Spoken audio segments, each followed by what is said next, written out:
At siya nga pala, nagpaalam ka na ba kay mama mo tungkol sa pagpunta nating Cebu? Hindi nga po ako pinayagan.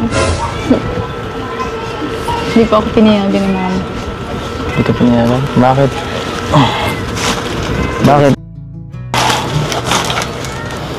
Grabe naman balita yan. Kakalungkot ah. May pasok kasi. Hindi mo naman sa...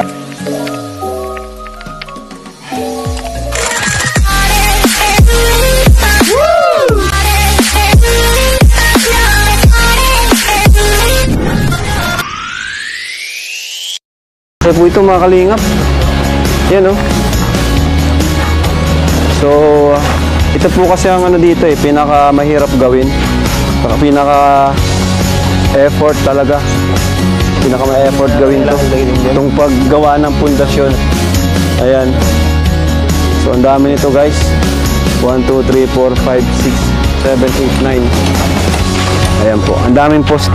So, dito pa lang isan sa buhos.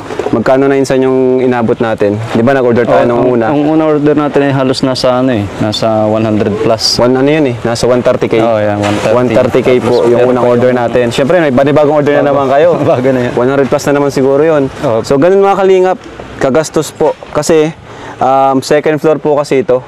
Ano? Oh, tsaka talagang quality na yung mga bakal na ginamit ko dito. Ha? Tsaka yung mga bakal na ginamit ko talagang pang ano na yan. Heavy duty na. Pang heavy duty na. Saka ano talaga, ito talaga yung isa sa matrabaho dito, di ba? Oo, yan. Pundasyon. Yan talagang pinakamagastos sa lahat, yung umpisa, pundasyon. Kasi talagang dito tayo kukuha ng tibay. Laging sa pundasyon tayo kukuha ng tibay bago tayo tumakas. Second floor kasi yan. Saka pundasyon pa lang, talagang gagastos ka na. Bakal. Dapat quality na. Pundasyon pa lang. Buhangin, semento. Ano yung masasabi mo insan dito sa panibagong project natin? Ano yung makalalabasan nito? Hindi, para sa akin talaga maganda ito Kasi ang plano ko talaga nito, open lang itong salas. Yung bang kita mo siya sa second floor, may gabay lang din siya sa loob. Grabe. Yung pagkakit mo ng hagdan, gabay, tapos gabay lang siya paikot. Bago ka lalabas naman ng terrace. Ang magiging terrace niya, yung ilalim naman ng balcony. Balcony yung ilalim, terrace yung taas. Yun ang pinakanda best. Tapos 2 kwarto, CR sa gitna.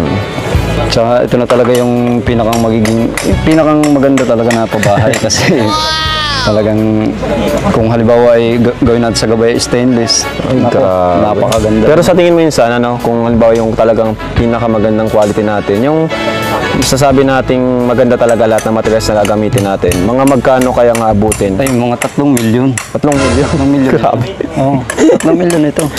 Ayan guys, nakita niyo po yung pabahay dito kay Biancy, nagsisimula pa lang pero napakalaki na po ng ng gastos. Grabe guys, ito na yung pinakamagandang pabahay po ng Kalingap.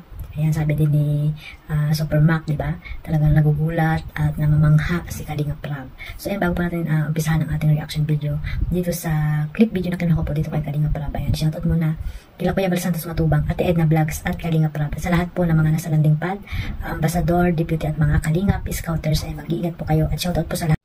At sa lahat-lahat na po sa mga OFW na laging naandyan po sa Team Kalingap at nagmamarathon sa mga love team na binuo ni Kalingap Rab. Ayan, mega love shoutout, sana po lahat po ay supportahan nyo, lalo na po kila Kuya Bal.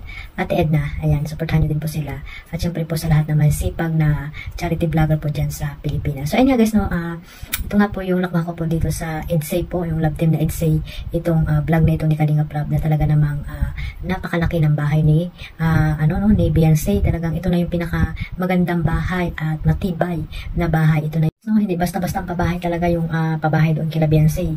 Talagang napakalaki ng gastos at napakaganda mga Kalingap. Ayan. So umpisa pa lang talaga makikita mo na talagang maganda at maluang mga Kalingap at bahay mayaman din talaga. Dahil pa yung mga nag-abroad. So ayan guys kaya napakaswerte talaga ng mga Kalingap Angels na napabahayan at ayun ay pinapag-aral pa ni Kalingap Rab. Napakaswerte nila kaya wag po nilang kalimutan kung saan sila nanggaling at sana ay maging humble lang sila, lahat sila ng mga Kalingap. At alam naman natin na malaki ang respeto nila kay Kalingap Rab, lalo na ito si Biancy na talagang may respeto at loyal ito sa Kalingap, mga Kalingap, at hindi siya nakikipag-usap sa mga sponsor, at ayun guys pati yung nanay ni Beyonce. So sana hanggang dulo ay ganyan na sila at humble lang at ayun, naga sila magpasalamat lalo sa mga sponsor na talagang tumutulong sa kanila, na walang sawang tumutulong sa kanila hanggang ngayon mga kalingap. Ito rin yung aabangan ng lahat, no, sa pag-ribbon cutting. Sigurado napakaganda nito mga kalingap. At ayun nga, no, sabi ni Mac ni Super Mac, na kung talagang magandang bahay talaga ay napakalaki pala yung mga gastos mga kalingap. 3 million daw yung mga gastos. Pero nga sabi ni Kalingap Rab ay ang budget lamang ay 1.5 million, no? Pero napakaganda na rin po niyan mga kalingap. Daig pa yan yung nag-abroad, no? Yung mga nag-abroad na wala pang bahay, na daig po ng pabahay ng Team Kalingap. So ayan, napakaswerte ni Beyonce, no? Ng pamilya ni Beyonce, kasi may mga sponsor na talaga nandyan na handang tumulong po kay Beyonce dahil po sa napakabait na bata ni Beyonce at ng kanyang mga magulang. So ayun guys, no, napakaswerte ni Beyonce. At ayun nga, dahil nga sa kabaitan ni Beyonce, maraming blessings na dumating sa kanya. At syempre itong si Kalingap Edo, di ba? Si Kalingap Edo na dismaya, no?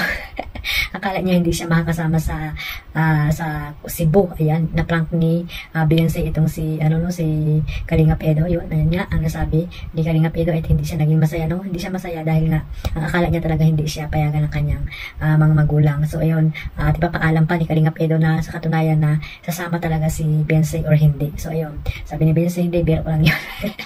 Talaga naman ito si Beyonce, no? Nalaman din ni Beyonce, siguro ni Beyonce kung ano yung magiging reaksyon ni Kalingap Edo, no, sa hindi pagpahig sa kanya na na pagpunta niya doon sa Cebu. So ayun ang naging reaksyon ni Kalingap Edo kay Beyonce.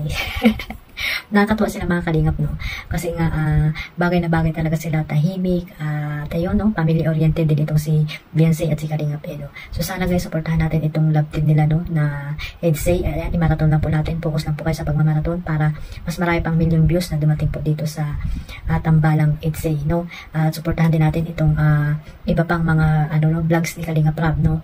Panoorin po natin para po mas marami pa siyang matulungan na nangangailangan po. So ayun lang guys, no, at supportahan po natin ang lahat ng mga love team na ginawa ni Kalingap Rab, no. I-marathon yung mga gusto nyong i-marathon. Ayan, iwasan na po yung pagkukumpara sa mga Kalingap Angel. Supportahan na po natin sila lahat, lalo na po yung charity works ni Kalingap Edo. Ayan, isama nyo rin po sa inyong pagmamarathon. At syempre huwag nyo pong kalimutan si Kuya Bal Santos Matubang at Edna Vlogs at Kalingap Rab at sa lahat po ng mga charity vlogger po dyan sa Pilipinas. Yan ang po mga Kalingap, at mag-ingat po tayo lahat. One family, one Kalingap. God bless us all. Bye bye.